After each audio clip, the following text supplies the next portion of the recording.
The children come to the school for the food. The girls come to the school because there is food. Now, what was interesting was when we added better education and digital education, even others started coming to the school.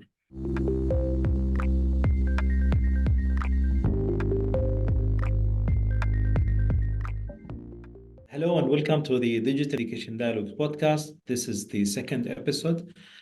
We have a very interesting topic to discuss today: digital education and feeding the body, feeding the mind, and the relationship between them. With us today, Dr. Menghestab Haile, the Wood Food Program Regional Director for the SADC region. And with us also Professor Chris Dede from Harvard, who is moderating this podcast with me. So maybe we start this discussion by a quick introduction from your side, Dr. Menghestab, as our special guest. Well, thank you very much, my friends, and I'm really happy to be invited to this and this discussion. Just as you introduced me, my name is Menghestab Haile, and I am the regional director for the World Program in the SADC, Southern African region. In this region, our main job is essentially to look after the people who need food, as at the same time children, their nutrition and so forth. So we have many programs in all the countries. And so our link is, if we are feeding children at school, it is important also to work on how you could also improve the education delivery, and how do we make sure that they don't only get the food, but also they get the food for their brains, and then that is the hope where we are focusing. We deal with many other aspects. We deal with young people, we deal with women, but the entry point where we really want to make sure our inputs are sustainable is helping the young people. Thank you, Professor Dr. Menghestab. Maybe I'll jump into the topic. You know, we at the digital school, we have a very special relationship with the Wood Food Program, and we will talk about it in the coming sections. But maybe the first question that comes to mind for whomever watching or listening to this episode is, what is the relationship between a school feeding program and education as a start? Well, thank you very much, and that is very good question, because we, through provision, we are talking about underserved communities in rural areas, in places where there is a challenge of food, nutrition, and so forth. So we are capturing the children by providing food and nutritious food. Not only that, we are also creating an environment for them. Girls may not be there, but when you provide the food, they come there and you have them in a given location. And that is the best way, where you could also bring a better education delivered to them, so that you don't have them there only for education, for food, but they go back with better education, because they are the people who would change their communities, and they are the future of the communities. So we start with the food, but we realize we can give the food, yes, we can feed them, but we need to partner with those who also can deliver better education through various ways. And that's why we would want to work with you with the digital school, and we see what you bring into the environment. Well, what you're saying is so important, because one of the things the pandemic reminded all of us of is that children have to feel safe if they're going to learn. And there's many dimensions of safety, and schools are struggling, frankly, to handle all the dimensions of making children feel safe. But one of the most fundamental is simply not being hungry, or not having a very poor diet that doesn't give your body what it needs in order to fuel your motivation and to fuel your learning. So I think if I was going to make a list of all the ways to make children feel safe, certainly food would be added near the top. It's just fundamental. Maybe, Dr. Menghestab, some people underestimate the need for school feeding globally, and you see it on ground, and you see it in different countries, especially in the SADC region, and how important is that. So maybe you can tell us some stories or some statistics related to that, so people better know that the challenge or the importance of school feeding, and it's how it really encourage education or enhance access to education. Thank you very much indeed. Let me give you my own example. As a young person, there was school feeding when we were young, but for some reason it was stopped. And I'm an old man, so it was a long time ago. Now, when you look, especially in those those very poor areas, remote areas, they are struggling to maintain resources for their families. The children are working. Everyone is trying to make change and to make their life. Now, in some places, they don't send children to school because if you don't have the resources you need, you cannot send children to school. So by having these schools and meaning school meals, you are attracting a number of households who cannot feed their children. They are coming to the school. Now we have very many examples of this. Maybe I can mention the example of in Egypt. There are 5,000 small schools far away, remote places. We have school feeding in those places. Now, the children come to the school for the food. The girls come to the school because there is food. Now, what was interesting was when we added better education and digital education, even others started coming to the school. Now, the benefit is once you have those kids learning at school in places where you have girls are married early, or where you have children are abused and they are sent to work. Now, when you bring them to school and you feed them properly, and then when you bring in the digital aspects and the education aspects, then you have one, and we have transformed those places for the future. I really like how you're describing this, because what your program is doing is changing the role of the school within the community from a very narrow role to potentially a really broad role. Because one of the things that we've seen in the work that I've done is that when you involve family members who aren't ordinarily part of the school, when they go back home, it has a lot of influence on the family. It's not just that it changes what's going on during the school day. It really has a profound impact on the family as well. And the school becomes, maybe more important and more deeply embedded in the community. Yeah, just to add to that, actually, you remind me, you summarized nicely, and you remind me of a school where we had exactly what he said. And then the parents came and they said, "We want to talk to you." And I said, "Yes, what is the issue?" They said, our children have been learning and they know now about nutrition, and they want us to feed them with vegetables and things like that, and they know about soil, and they are telling us about what we do. So can you help us? So as you say, it really is transformative to their families as well. And so I agree with you. And some of the work with MOOCs, these massively open online courses, we had an episode in a podcast that I'm also involved with, Silver Lining for Learning, that was about agricultural MOOCs, where a faculty member in India had developed 16 MOOCs where the target audience was farmers.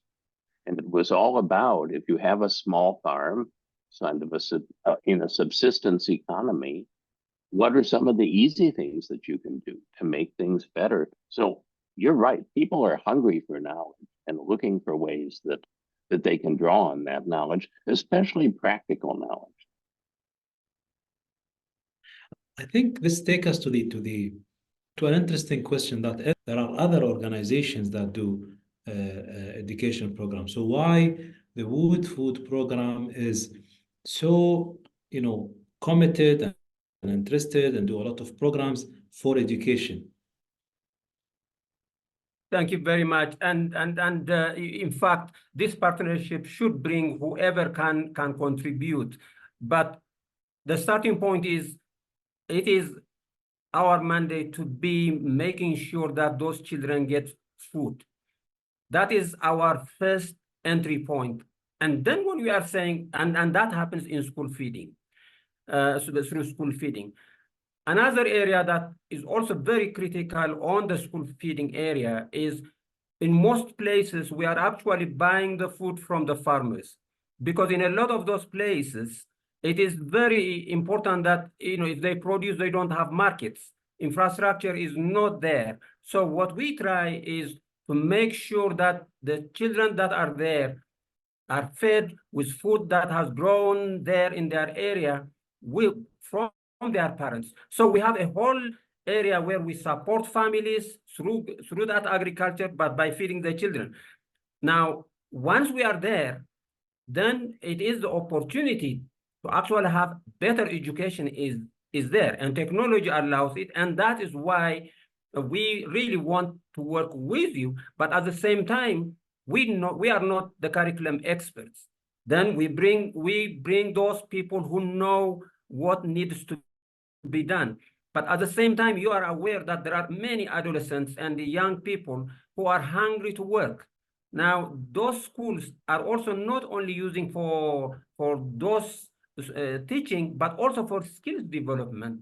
And as the professor mentioned, those education agriculture courses or other courses or digital, financial issues, all those are coming into those schools. So the schools are being used as a hub. In the past, we used to say an extension services place. No, now it is being used for many other. In the afternoons, you would see what parents are doing. The mothers are coming there. So it's becoming a center of action and activities.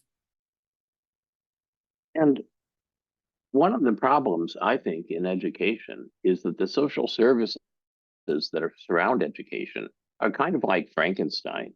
There's an arm here and a leg there, and you try to sew them together. You're doing just food. People are told you're doing just medicine.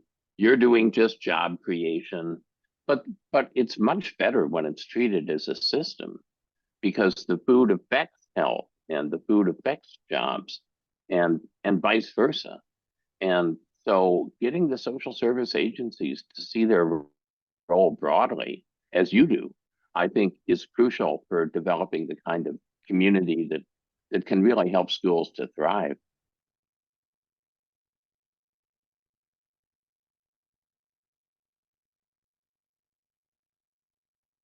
Yes, well, absolutely. And, it's very interesting. Have been looking at how the schools do, and then how the parents come in. There are cases where the parents were only interested on the food. Okay, you feed the child, and then, but then they started seeing results. And of course, I think that the most important now, when we do the school feeding program and when we are buying locally, we have a very interesting program in Malawi. So the teachers and the community actually form a procurement committee, so that to know the exact how you buy for the school. And through that, you see them how they are working together. Actually, the community comes together because they have their children. There are some growers, but how do you buy from who? Then they have their committee, their cooking teams, and so forth. So it really creates a community. And when we do that, then you talk about rural transformation, then more things can be done once you have that platform. And I like your example about how the children come home and say, actually, we'd like more vegetables. Actually, we'd like a food that we're told is healthier for us. Because then the parents can say to the farmers, if you grow these things, we'll buy them. You know, the farmers are growing whatever the market is for. And so then the farmers are incentivized to grow things that can improve the nutritional aspects. Exactly. So Dr. Menghestab, I think you know we've started with the food program in Egypt in the community schools that you mentioned, and this collaboration between wood food program, the digital school, and providing digital education and facilitation that happened through the Ministry of Education, I think created a successful model that from 20 schools, we scaled it up to almost more than 200 community schools in Egypt. And with your support and your visionary leadership, you helped us take this model and take it to SADC region. So can you tell us your philosophy, why you think or you believe digital education really add value to, we've talked about education and we've talked about school feeding, that's straightforward. Now, if you take digital education, normally, especially in, developing countries or least developing countries, they will tell you, let's focus on school feeding. Digital is expensive. It's for, developed countries.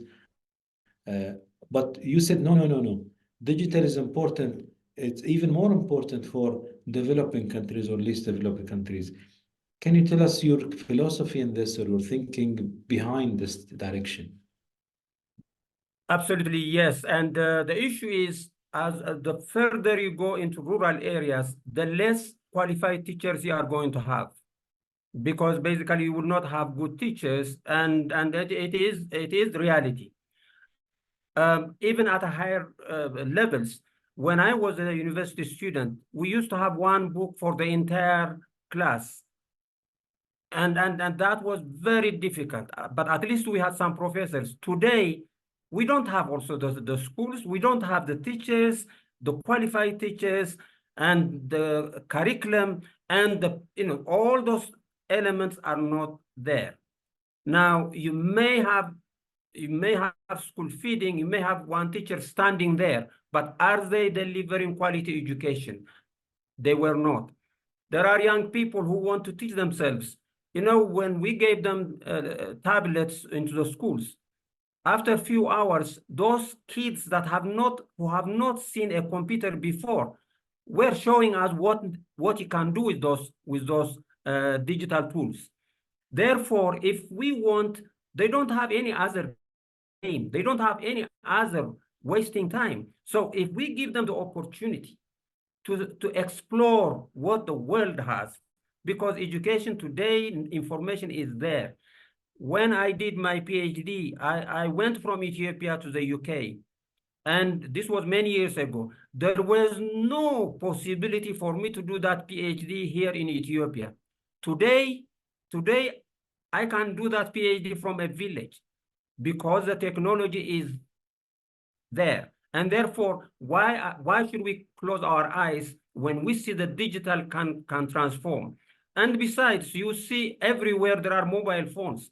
Why are we not using those digital phones for education? So that's my issue is, it comes from my own experience, but I see hope, I see change, and technology must be used to the maximum. I've lived through a lot of different educational technologies over the decades that I've been around. And there is no technology, I believe, that has made more of a difference both in the learning and in the economy, than portable mobile devices. They just have changed everything. And it's so exciting with something like the digital school that the kids can take their devices and go home and take some pictures and come back and say, here's how my family is eating. Here's how my family is growing some food. Here's what we're eating.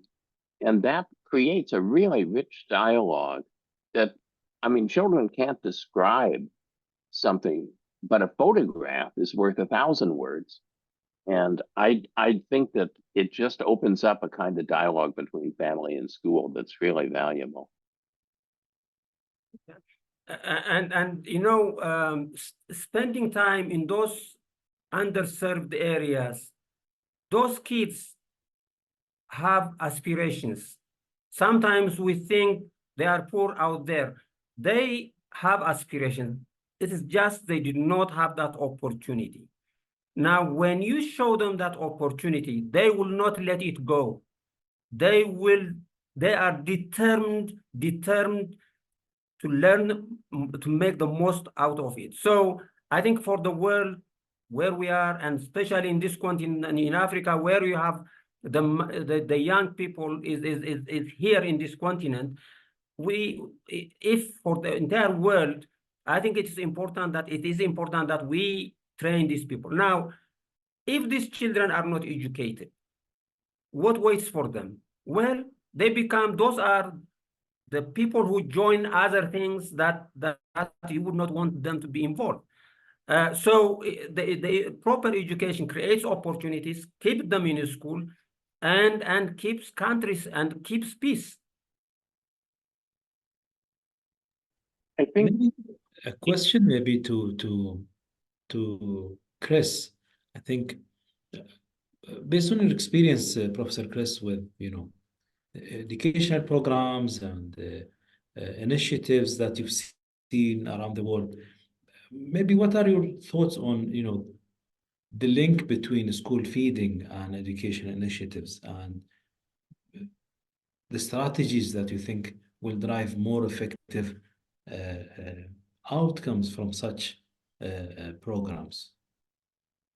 Well, we've talked about the importance of school feeding in terms of nutrition, but I think having school feeding taking place, involving families more deeply in the school, involving communities more deeply in the school, opens up a kind of dialogue that can lead in very positive directions. So maybe somebody says, we're getting great results from thinking about feeding and education is linked. What if we think about healthcare and education is linked? What if we think about healthcare and feeding is linked? And so it begins to open up a kind of vision. And I constantly talk to my students not to have deficit models of people, because it's easy for people in global north countries to say, oh, these poor people in global south, they're broken. We're going to come in and fix them. Nothing could be further from the truth. If there are kids who are broken in terms of their engagement, it's the privileged kids who come to school and they don't care. They don't really value education. People who've been marginalized understand exactly how important education is. And as you're saying, they're passionate. They're passionate about getting education.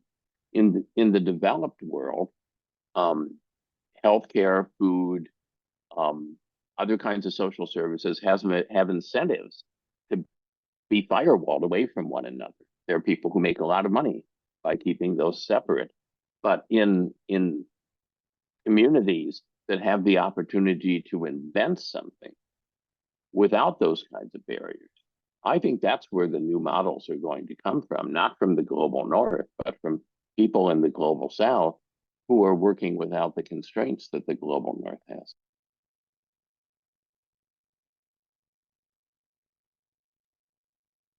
Yes, I entirely agree with you. And, if I may, if you allow me, I would like to give one, personal, also personal story. Um, my father was a chief in a village, and we were living in that village, no school, nothing. I was 5 years old.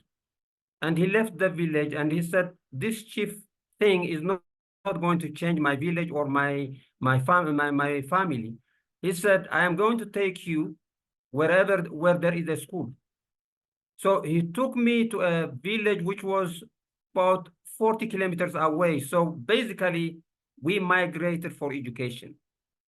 And and today I can say his investment worked.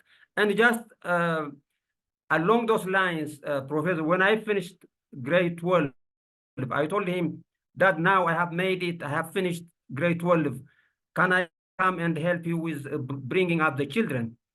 And he told me, son, I am 50 years old and I have waited for 50 years. I can wait for another 4.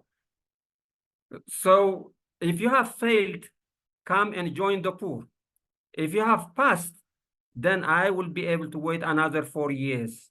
And he waited and he saw throughout his life where we reached. So I just wanted to share this, where the drive also for me as personally, not only as WFP, but as a person, why I get excited about better education for children, and that is how we can change the environment. Thank you, Dr. Menghestab. I think, Chris, you mentioned the importance of designing, the intervention and the programs. It shouldn't come from, outside to inside. Should come from within the country. Should map their needs, their cultural considerations, and this is one of the key aspects in terms of having programs that are relevant, also that are appreciated, and that are really considerate of the different considerations. Dr. Menghestab, you helped us with the digital school when we established our extended collaboration. So you kind of helped us export the digital school model that we did in Egypt and kind of refine it and managed to convince the SADC regions, the South Africa Development Community, 16 countries that are there. You managed to convince the Secretariat, you managed to convince ministers of education to come together to Cape Town and discuss digital education and digital schooling, and you convince them, come and listen to those guys from digital school. Digital education is a way to extend learning opportunities in your countries. So maybe you can tell us how easy this journey was or how difficult this journey was, or any interesting stories, because I believe what you have managed to achieve and help us manage to achieve that there was remarkable. Well, thank you very much. And thank you very much also for joining and the partnership. Things work when you have partnerships. We organized a meeting in Cape Town with you, but your team and yourself were at every step supportive and supporting us. So it was easier because I know the things that I could not do, they were being done. Now, as I mentioned earlier, for me, it's a personal commitment that education should be improved and should be expanded to everyone. But talking to ministers and talking to governments, what works is, number one, the personal example or the personal story. They buy it, they know it. And a lot of them have lived it. And it's just being one of them. When I sit with them and I say, look, we should not condemn our children. We should make sure that they get the best education and so forth. So as you saw them, they become friends because you share similar stories. And now you cannot imagine, here I am now at the African Union and we are discussing education and everyone knows about what we are doing. So I have many other countries now that coming, oh, you are doing this, can we also do it in our region? So this is And we have selected, thank you for your invitation, not only to Cape Town and support, but also bringing people to Dubai to see what UAE was doing, what UAE was thinking forward. All that investment on education was an eye opener. And those presidents, ministers are now, we are on daily basis. When are we going to have now the actual work on the ground? So it's really the partnership makes you do it. And when you see results, you want to do more.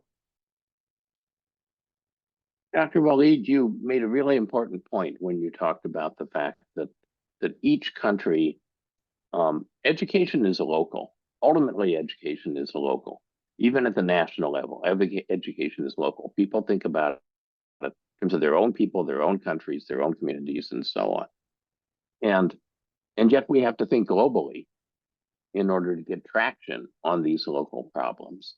And the digital school, I think, does a really nice job of bridging those two, because there's a core model that's sophisticated about how to use digital devices well in education and relieve some of the pain points that everyone is experiencing. But it's adaptable. And you start with each country not to come in and say, here's your answer, but to say, what is it like for you? Is there a way that we can work together to modify this for you? Similar to what you said about food and talking to the ministers about food and relating to their own personal stories. And I think where you are now, I'd be interested in your thoughts about this, is that people who thought their countries were quite different from one another are finding that they have many of the same problems, and that their local solutions to those problems are of great interest to other countries that might have a similar problem but haven't thought of that local solution. And then what, this is really interesting, because Dr.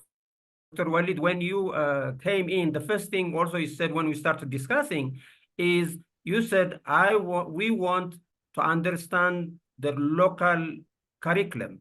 We want the local teachers. We want to work with them. We want to understand how this will work. So you have actually it in the model to really get the local understanding and the local.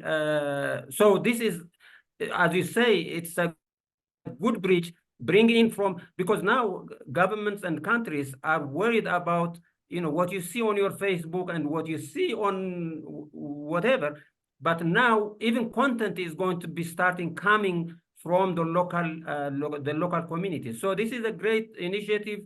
And we are lucky that we are at a time we happen to be here. Well, thank you, Chris and Dr. Menghestab. I think early on, I think when we thinking about digital education, what is digital education, what is the model, how to go global, so many of these questions came into place, and maybe we thought of it very simplistic, to be honest, and it's easy, give them content, give them high quality content, connectivity, and they will learn. But I think the biggest or the most important element, it's not technology, it's not content, it's not curriculum, it's the change process. We look at any program or any project that we do in different countries as a systematic change program that we need to approach very carefully, because first, education is a national priority. It's a sensitive topic. We need to gain trust, and we need to understand the local context. And honestly, no matter how we do, we will not be able to understand fully the local context. And that's why it's important to find local partners who are from within that community and from within that culture to guide us through the different considerations. I think with the team, with Dr. Fawzan, Dr. Leslie, and your team, they've been having rallies, several meetings, preparations before having the workshop, signing up the agenda, uh, as if they are friends with all the coordinators from the different countries. But when we met in person and discussed even further, we found out so many considerations that we didn't think about.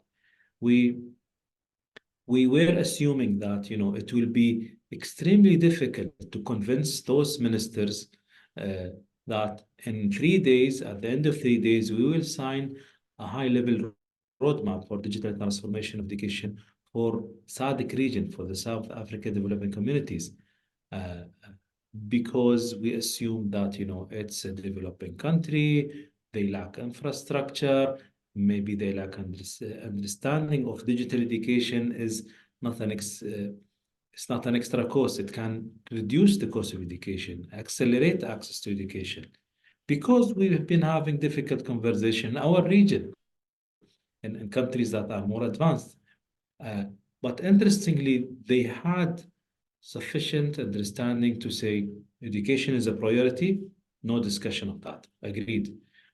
How this will accelerate access to education, we discussed different models and said that makes sense. We are in.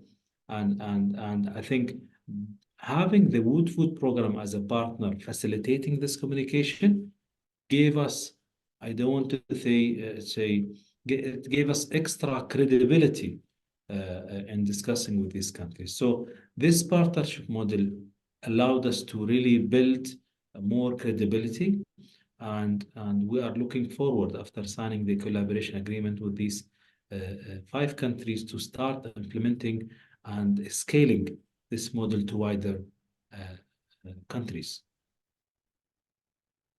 When I learned the topic for this about food, a program came to my mind that I was lightly involved with in the United States. The US, like many countries, has migrant workers. They come in, they bring their families, they work often for very low wages, helping with harvesting and crops, and they move. They're moving all the time because where their services are needed changes with the weather and the time of year.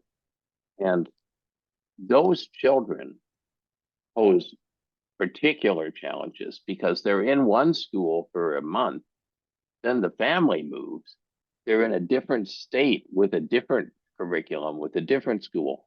There's no records that are communicated from one school to another to help the school understand where the child is. It's like they're starting over again every month. And that was so difficult. And I think now with things like the digital school and the refugee programs that you do, Dr. Waleed, I think are an example of this. It's possible to think of education for those children as continuous, even though geographically it's just a mess in terms of what's going on.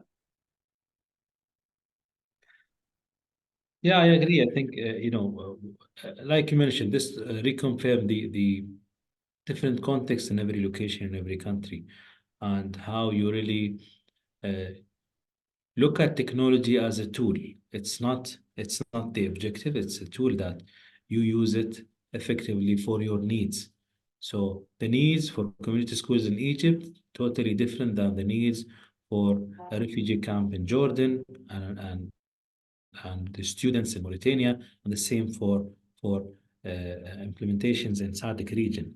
Uh, Dr. Menghestab, I think 2024 is the year of education for the African Union, and uh, there are huge aspirations on this year to achieve a milestone or a leapfrog in terms of the education agenda for African Union.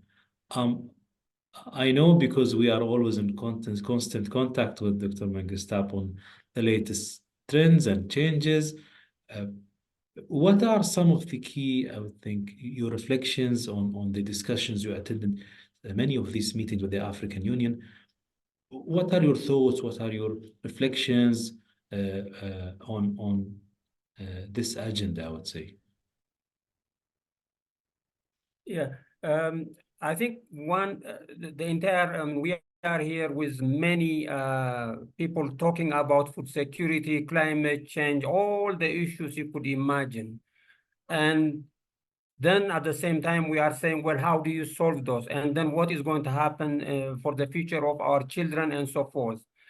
But one critical element, and that we attempted, and why it was quick for us to start working, is what we started investing in bringing energy to the rural areas by bringing the solar panels into those very remote areas.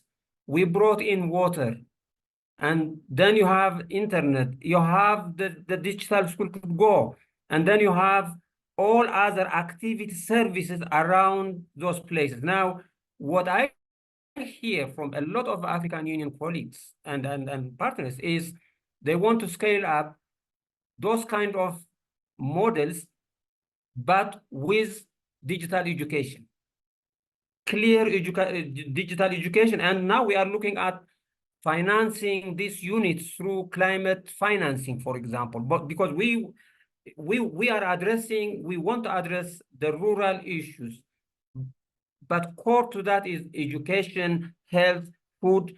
It's all interlinked. But if you don't have energy, Yes. and for a lot of Europeans and US and Middle East, you would not imagine what we are putting in those villages is only 25 kilowatts.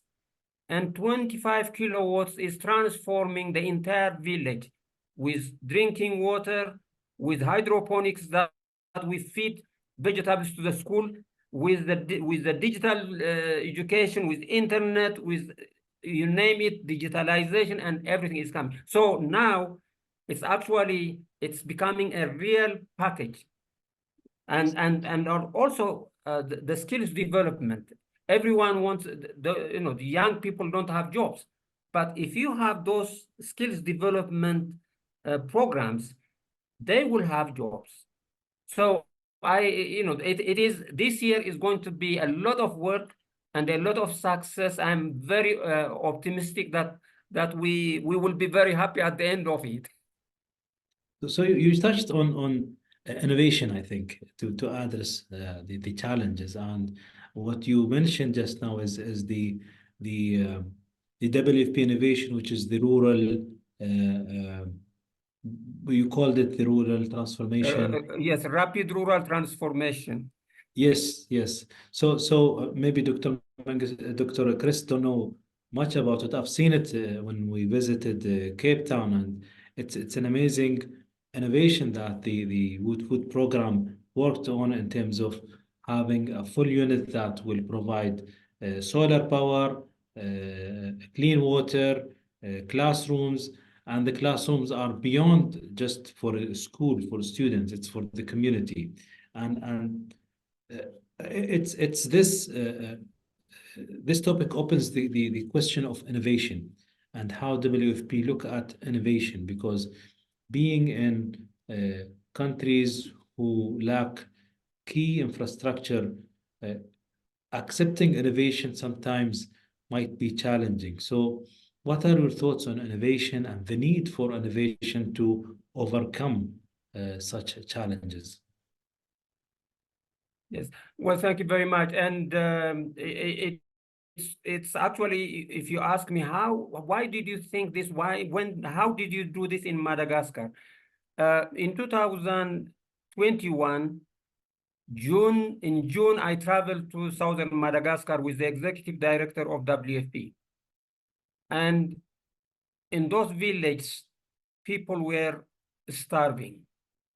Women were starving. Children were dying. These are villages in southern Madagascar. The drought was terrible. There was no drinking water. It was a disaster.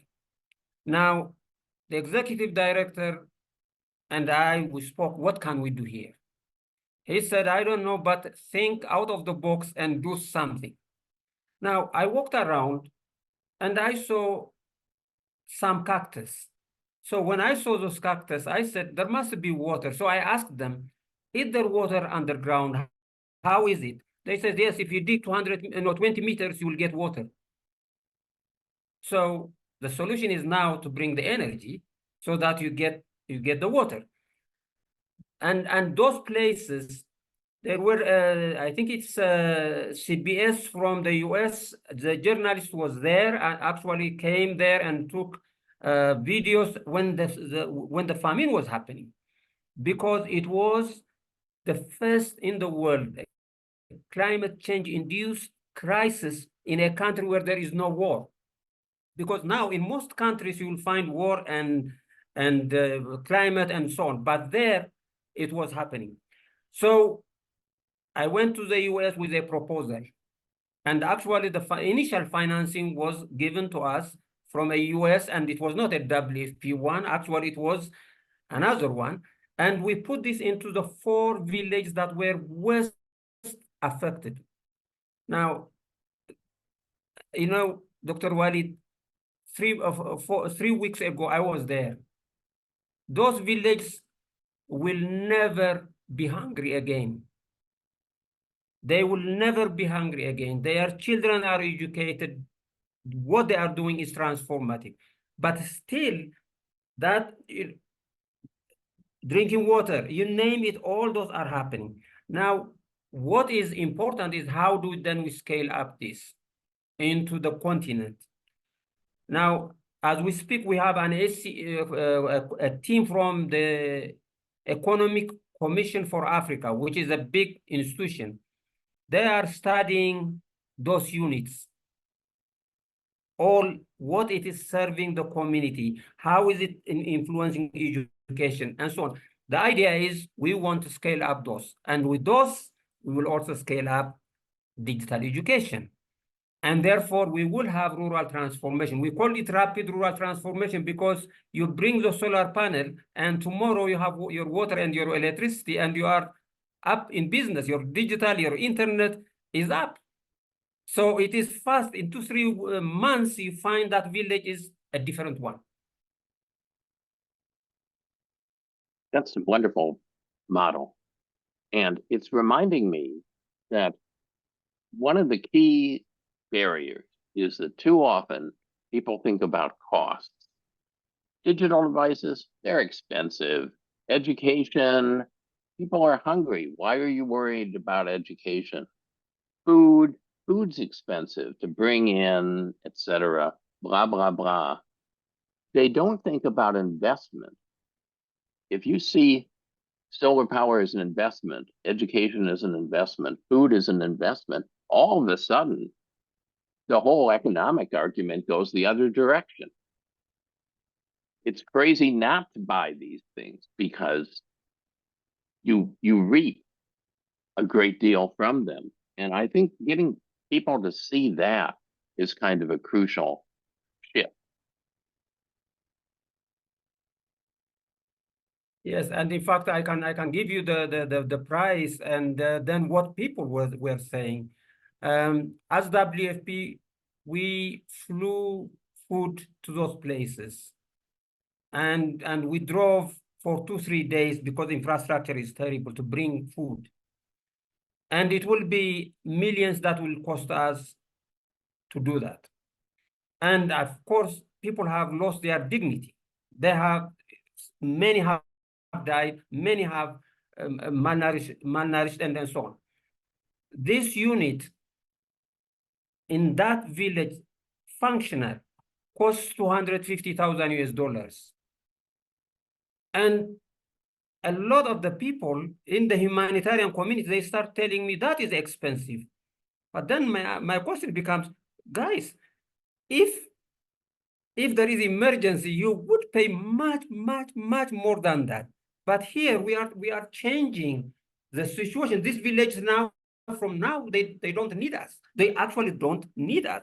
So it's the cost element. What he said is we especially the donor communities, the financing institutions, they need to start seeing from that angle, and that is why we are really looking at how do we scale this up, because now we know how it works.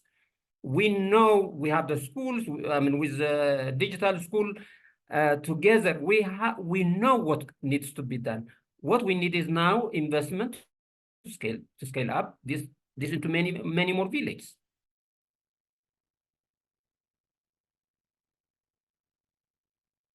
Amazing. I think innovation is a key enabler. And one of the key challenges is the key enablers of, if we say digital education, it will be, technology. Some people assume it's connectivity, but we have offline solutions. But sometimes one of the key challenges is people kind of bring innovation from outside to inside. And the opposite way of how you create innovation from inside and then build on it to enhance the relevance, enhance the functionalities that will serve them. So maybe Professor Chris, your thoughts on different ways that organizations think of innovation. The humanitarian sector post-COVID, I think, witnessed major shifts, and especially also after the recent global changes, there are also major shifts toward our international organizations continuing to flow food, flow experts, keep feeding, spoon feeding. Even the innovation, it should come from outside. Your thoughts as an expert in this domain on how NGOs or local communities can be encouraged to innovate from inside and come up with solutions or promote innovation that will, address the sustainability challenge or self-sustainability challenge. Well, as we've discussed, narratives are very important. Examples like those that you've described for rural transformation are really important. But I think the fundamental shift is getting people to think about doing better things rather than doing things better. So, people look at the solar panels and they say, okay, now we can cut down from it's taking several millions to truck the food in to maybe just $1.5 million to truck the food in, right? They're thinking about doing things better. And they're thinking about, well, my job is moving food from one place to another. That's my job. So tell me how I can do my job better. No, your job is actually helping people, instead of giving people fish, teaching them how to fish and giving them the agency to take control of their own lives and their own situation. It's hard to get people to make that mental shift because they're so used to thinking of their role narrowly and also to thinking about the people that they're helping as sort of broken and not able to take care of themselves without some kind of outside assistance. So it's an intellectual problem, and frankly, I think it's an emotional problem. Mm-hmm, mm-hmm. And just to add to that, I think the issue of sustainability is a very important one when you are doing this innovation. And I just wanted to give an example why. So everyone challenged me or us saying that you are taking these solar panels into villages, so who is going to maintain them and how is it going to be sustained? And we have thought of that. Now, what we have done is we found in the village some guys who have done engineering courses, some guys who have done electrical courses, but they were there idle and doing nothing. You know what we did? We created a startup company for them, and we gave them a contract. We gave them a contract. They have a job. They are proud, and they manage with the community, and they are doing very well. So, in fact, now the ministers from DRC went to southern Madagascar, and they liked it. And now we are putting 10 units in Madagascar, no, in DRC. And one of them is actually already functional. And the president of DRC is going to visit it. Because when we explained to him, he said he's going to, because we added also a fish pond there. So you just keep on expanding, but we have thought of the sustainability issue because you put it there, but by doing that, we have also created a job for the young people. And it's part of the transformation. Interesting, interesting. It's always interesting how to tackle, challenges from a holistic view. Uh, Tackling the holistic view for challenge for challenges will take maybe more investment, more time, but it will be rewarding from a sustainability perspective compared to quick solutions, immediate solutions that maybe doesn't have the long-term solution. So I think considering the time, we need to wrap up the discussion, and maybe the last question, maybe Dr. Menghestab and maybe Professor Chris, how do you see digital education changing the landscape for education or access to education in Africa, uh, based on what you are seeing and based on your vision? 3 years from now, how would you envision? If I could, I think the way I look at digital education or the whole digital environment is transformative. And as I said, when I was young, I had to go somewhere to do my studies. Today, you don't have to do that. So what it means is all those young people that are out there, you don't even need to build sophisticated schools because of the economic issues. Digital education will transform individuals. Now, the way I look at things, in the past, everyone went where services are, whether it's hospital, whether it's what. Today, with the digital education, it's actually going to the people, reaching the people. The services are coming to the people. The education is going to be delivered to those young people. And those who don't have jobs are going to get skills. They are going to learn. They would not even need a lot of physical teacher there.